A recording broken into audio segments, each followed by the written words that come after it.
Solve this system by elimination. Scale the x terms to 12x and negative 12x, so they cancel when we add. Multiply every term in the first equation by negative 4.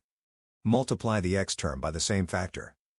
Now multiply the y term by that factor. Finally, multiply the right side too. Multiply every term in the second equation by 3. Multiply the x term by the same factor. Now multiply the y term by that factor. Finally, multiply the right side too. Add the aligned equations. The opposite x terms cancel. The x terms cancel. The y terms combine to 7y, and the right sides combine to negative 14. Divide both sides by 7. That leaves y equals negative 2. Use y equals negative 2 in the first original equation.